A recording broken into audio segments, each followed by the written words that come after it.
Caros irmãos e irmãs, celebramos hoje a memória deste grande santo e doutor da igreja, o grande mesmo, Afonso Maria de Ligório, que se tornou grande porque já nasceu grande, já era uma pessoa extraordinária desde o seu nascimento, que aconteceu em 1697, finalzinho do século 17, mas se tornou grande mesmo por causa da graça de Deus que agiu nele de maneira prodigiosa. É realmente impressionante o que aconteceu com Afonso e como a sua obra alcançou o mundo inteiro, tanto que foi feito o doutor da igreja.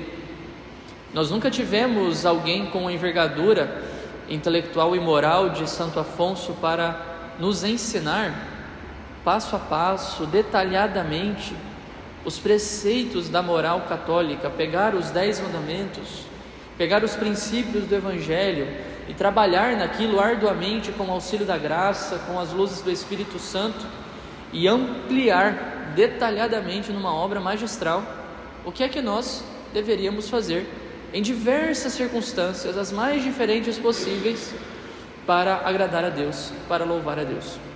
E nisso Santo Afonso, ele nos mostra, nos ensina que nós não podemos ser apenas ritualísticos na nossa devoção a Deus. Eu vou lá, cumpro o rito da missa, eu vou lá, cumpro o rito do terço, eu vou lá, cumpro o rito da oração, pago a minha promessa e vivo a minha vida tranquilamente. Não é assim. Eu cumpro o rito na esperança de receber a graça para mudar a minha vida conforme os preceitos de Deus. É assim que funciona. E é por isso que o Senhor diz num outro momento do Evangelho: nem todo aquele que me diz Senhor, Senhor entrará no reino dos céus, é somente aquele que fizer a vontade do meu Pai. E para dar um exemplo ainda mais vivo, no último dia de sua vida, à noite, antes de morrer, o Senhor disse aquelas palavras tão conhecidas por nós: Senhor, tudo te é possível, afasta de mim este cálice, mas não seja feita a minha, e sim a tua vontade. A realização de obras é imprescindível para a nossa salvação, mas não é qualquer obra, são obras ordenadas de fato à salvação, e Santo Afonso conseguiu, através de todo o seu trabalho, o trabalho da sua teologia moral, nos deixar como herança um meio bastante claro e bastante detalhado de como agradar a Deus pelas obras.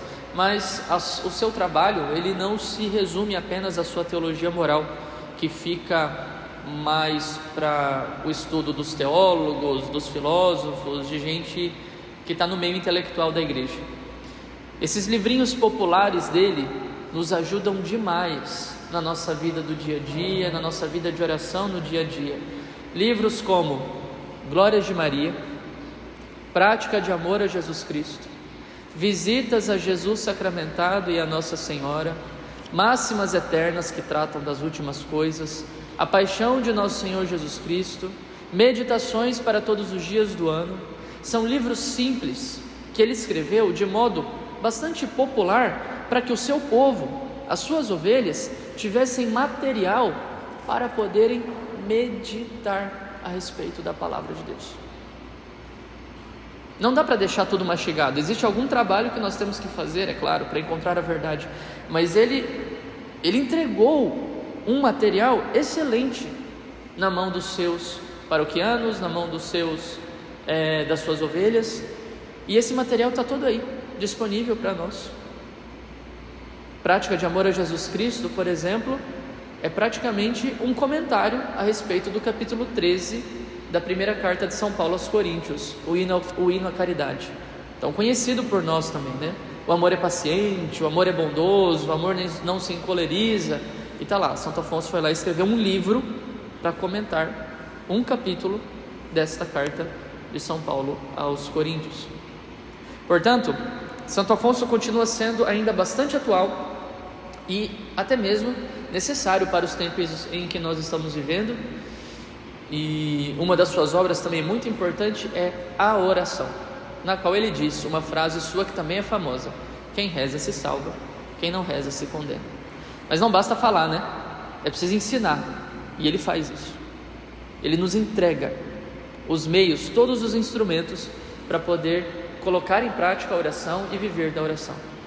Eu gostaria de ressaltar somente uma coisa a respeito da vida de Santo Afonso, para que a gente não caia na tentação de pensar que os santos, porque são santos e são esses grandes faróis que iluminam a nossa jornada, eles foram de alguma forma poupados por Deus. Muito pelo contrário, eles são aqueles que mais arduamente sofrem pelo reino dos céus. E um seu comentador disse o seguinte, trazendo também para nós esse comentário: se nós também estudássemos, como ele, como Santo Afonso, se nós também estudássemos o livro do crucifixo, olha que imagem bonita, transformou o crucifixo num livro. Se nós também estudássemos o livro do crucifixo, quão leves se nos afigurariam as cruzes que Deus nos envia. Em outras palavras, se a gente meditasse mais a paixão do Senhor, nós reclamaríamos menos das tribulações e dos sofrimentos que nós temos nas nossas vidas. Porque os nossos problemas, as nossas perseguições, as nossas cruzes, perto da cruz de nosso Senhor, são risíveis. Mas a gente só se dá muito valor, se dá pouco valor a nosso Senhor Jesus Cristo. Santo Afonso, ele mesmo, já nos últimos anos da vida, que a gente pensa, nossa, serão os mais tranquilos, é aqueles anos em que eu irei descansar, vou viver da minha aposentadoria. Pois é, com Santo Afonso a coisa foi completamente distinta, e geralmente na vida dos santos é assim. Nos últimos anos de vida, os 17 anos de vida para ser mais preciso, ele sofreu de doenças bastante duras de serem vividas. Ele que morreu com 91 anos, viveu bastante, especialmente para a época. Nasceu em 1696 e morreu em 1787, quase um século.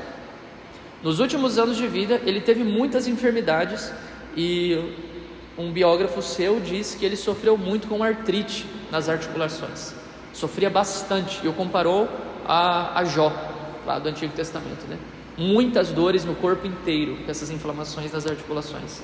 Sofreu também muitas perseguições a si próprio e à congregação que ele fundou, os redentoristas, e sofreu muitos desprezos, coisa dos santos, Coisa de santo não é só levitar, dom da bilocação, prever a confissão das pessoas, fazer milagre, não. Coisa de santo também é ser tratado como injusto, orgulhoso, iludido, hipócrita, corruptor da moral. O doutor da moral foi tratado como corruptor da moral, como Jesus, o Salvador, que foi tratado como demônio,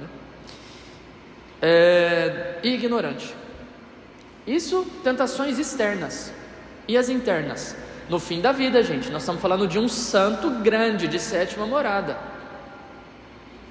Os sofrimentos internos de Santo Afonso se resumem a escrúpulos, tentações interiores, aridez e desolação espiritual. Não é novidade que os santos sofrem, e não deveria ser novidade também que nós sofremos. O que é que Santo Afonso fez para lidar com tudo isso? Ele, que era de um temperamento bastante belicoso, provavelmente colérico, se irritava muito fortemente, tinha muita dificuldade para lidar com as contrariedades, aprendeu a exercitar a virtude da paciência. E um dia, quando recebeu um insulto, alguém reclamou dele que desse uma resposta à altura, e ele respondeu algo que chega a ser até cômico quando a gente analisa a nossa vida, e como é difícil desenvolver essa virtude, Ele diz assim: trabalhei 40 anos, eu não tenho nem 30, trabalhei 40 anos para adquirir um pouco de paciência, e quereríeis que eu a perdesse num instante? Essa é a clareza que os santos têm a respeito da vida espiritual. A nossa vida é uma vida de lutas, de cansaços, de entregas, mas que só vale a pena se nós sabemos quem nos resgatou, quem nos chama, quem nos ama e quem está dando força a nós para vivermos bem esta luta. Por isso a oração, por isso o esforço dele continuado de entregar para o seu povo material para que eles pudessem meditar, rezar e contemplar o crucificado, ler o livro do crucifixo.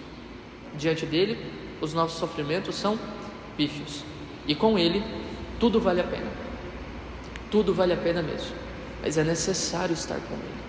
é necessário viver com Ele. Que Santo Afonso nos ajude a trilhar esse caminho do amor, doloroso, mas bastante recompensador. Louvado seja nosso Senhor Jesus Cristo,